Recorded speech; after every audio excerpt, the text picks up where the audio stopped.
안녕하세요. 취재하고 중계하고 진행하는 담행 취중진담. 오늘은 이란과 미국과 이란에 대해서 이야기를 좀 해볼까 합니다. 지난 3일에 미국이 이란의 군부 실세 솔레이마니 사령관을 드론으로 공격해서 사망하게 했습니다. 이라크 바그다드 공항에서 그런 일을 벌였는데요. 그 이후 이란은 바로 가혹한 보복을 하겠다라고 공언을 했습니다. 이틀 뒤인 5일쯤에는 이란이 핵 합의를 사실상 탈퇴하는 선언을 했고요. 8일에는 이라크 내에 있는 미군 기지를 미사일 발사해서 공격을 하기도 했습니다. 과연 솔레이마니가 어떤 사람이길래 이렇게 일이 커진 걸까? 일단 미국은 솔레이마니 사령관이 미국 본토까지 위협할 만한 계획을 갖고 있었다면서 큰 전쟁을 막기 위해서 한 것이다 이야기를 했습니다. 이 솔레이마니 사령관은요, 가셈 솔레이마니인데 존재감 혹은 영향력이 이 대통령, 그러니까 직선제로 선출된 대통령보다 더 위일 정도라고 하더라고요. 2차 대전 당시에 중동과 아프리카를 휩쓸고 다녔던 이 독일의 전쟁 영웅 에르빈 롬벨을 따서 이란의 롬벨이라고 불리기도 하고요. 혁명수비대 중에 이제 정예 부대인 쿠드스군의 사령관이었습니다. 아까 대통령보다 더 위라고 했는데요. 이 하산 로하니 대통령보다 더 위에 있는 사람이 또 있습니다. 이란에는 최고 지도자 아야톨라 하메네이인데, 아야톨라 하메네이 최고 지도자 같은 경우에는요, 대통령보다 더 위라고 해요. 어느 정도냐면요, 신의 대리인이라고 불리기도 하고 이 대통령의 인준 해임권까지 가졌다고 합니다. 이란의 대내외 정책을 결정하고 승인하기도 하고요, 선거 승인권도 갖고 있고 모든 임명권을 행사할 수 있는 사람이라고 하더라고요.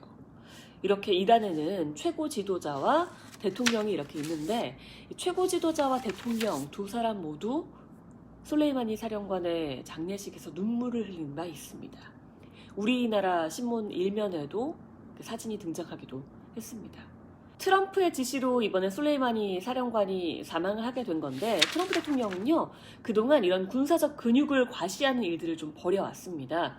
2017년에도 미중 정상회담 도중에 트럼프가 시리아 정부군이 반정부군의 화학적 무기를 사용했다는 이유로 공습을 지시를 했고요. 그리고 또 2019년 탄핵조사 도중, 본인에 대한 탄핵조사 도중에 IS의 아부바크르 알바그다디를 사살하기도 했습니다. 둘 다 대통령 지시로. 아무튼 이런 솔레이마니 사령관의 사망에 지난 5일 이란은 핵합의 사실상 탈퇴 선언을 합니다. 이 핵합의는요, 2015년에 서방 국가들과 이란이 합의를 했던 핵에 대해서 동결, 제한을 두는 것이었는데, 이란이 이제 그렇게 하지 않겠다라고 선언을 해버린 겁니다.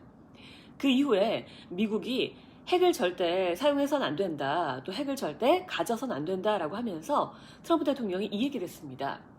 이란 안에 52개의 표적을 목표로 삼고 있다. 경고를 한 거죠. 이 52개가 왜 52개인가? 지난 1979년에요. 강경한 반미주의자인 대학생들이 이란 테헤란 주재의 미 대사관을 급습합니다. 그래서 대사관 직원을 비롯한 외국인 63명 정도를 인질로 잡고 있었는데, 그 중에 대사관 직원이 52명이었습니다. 무려 444일 동안 억류를 했다고 하는데요. 이 인질 구출 작전에서 미군 8명이 사망했던 사건이기도 합니다. 그래서 트럼프 대통령은 52를 언급을 했는데, 이에 바로 로하니 대통령이 52이라는 숫자를 언급한 자는 290이라는 숫자도 기억해야 한다라고 했습니다. 290이라는 숫자는요, 1988년 미군이 오판해서 격추한 이란의 민항기 안에 타고 있던 사망자 수입니다. 그러면서 로하니 대통령이 해시태그 IR655라고 남겼거든요. 이게 그 민항기의 편명이었습니다. 이렇게 두 정상이 폭탄급의 말을 주고받기도 했습니다. 물론 트위터로요. 세상이 참 많이 변했죠. 그러고는 지난 8일 결국 이란은 이라크 내에 있는 미군 기지에 공격을 합니다. 미사일 발사를 했는데, 미국 발표와 이란 발표가 조금 달라요. 미국은 15발의 이란 미사일 가운데 10발이 아라사드 공군기지에, 또 1발이 에르빌 기지에 각각 명중을 했고 4발은 불발됐다라고 했고요. 이란은 15발 모두 이라크 내에 있는 미국 목표물에 도달을 했다라고 보도를 했습니다. 그리고 이라크 군 당국은요, 미사일이 총 22발이 날아왔고 17발이 아사드 기지에, 그리고 5발이 에르빌 기지 내에 있는 국제동맹군 사령부에 떨어졌다라고 발표를 했습니다. 그리고 이때쯤이었죠. 이란에서 우크라이나 아라비아 항공 여객기가 이륙 직후에 추락을 해서요. 탑승객 176명이 모두 숨졌습니다. 단순 기체 결함이다 라고 이야기가 됐었는데 지금 의심될 만한 정황들이 조금씩 나오고 있는 것 같습니다. 이란 미사일이 이 비행기를 격추했다라는 거죠. 미사일이 여객기를 치는 듯한 그런 영상들까지 공개가 된 상황입니다. 하지만 이란은 격추설은 이란을 향한 심리전이다 라면서 일단 부인을 하고 있는 상황인데요. 이것도 며칠 안에 좀 판가름이 나지 않을까 싶습니다. 다시 돌아와서요. 그럼 미국과 이란은 대체 왜 이렇게 싸우는 것일까? 역사를 짧게도 짚어드릴게요. 1979년에 이슬람 혁명으로 팔레비 왕조가 무너진 이후에 미국과 이란이 조금 멀어지게 됩니다. 그리고 79년에 아까 말씀드렸던 미 대사관 급습 사건이 있었던 거죠. 인질 사건. 그리고 80년에 이란과 이라크가 전쟁을 하게 됩니다.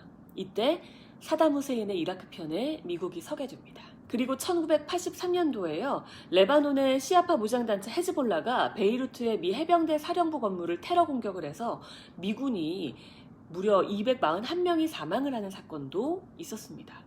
그리고 아까 말씀드렸던 바로 그 핵 합의, 2015년도에 유엔 안보리 이사국들과 이란, 독일 이렇게 해서 핵 합의를 했는데 이때 약간 뭔가 해빙 무드인가 라는 기대감이 있었죠. 하지만 트럼프 대통령이요. 집권을 하자마자 이 핵 합의 탈퇴 선언을 합니다. 이란이 핵 합의를 지키지 않았다라는 이유를 들면서 탈퇴를 하겠다고 했는데 이란이 지키지 않았던 이유에 대해서는 정확히 밝히지 않았다고 합니다. 그러면서 이란에 대한 제재를 복원합니다. 달러망에서 이란을 퇴출시키고요. 석유를 비롯한 모든 제품의 수출입을 제한을 해요. 그렇게 되니까 이란 경제는 완전히 힘들게 됐겠죠. 그래서 결국 2019년 11월 이란 정부가 휘발유 인상 발표를 합니다. 가격 인상 발표를 했는데 반정부 시위가 일어나게 되고 이 시위에서 굉장히 많은 사람들이 희생이 됩니다.